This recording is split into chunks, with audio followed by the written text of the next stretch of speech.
மைமானை தேடச் சொன்னது மாறனின் நெஞ்சம்மா.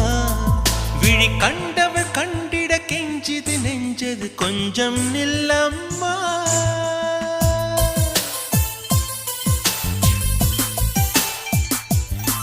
நான் வானவில்லையே பார்த்தேன், அதை காணவில்லையே வேட்டேன். ஒரு கோடி மின்னலை பார்வை ஜன்னலால் வீசச்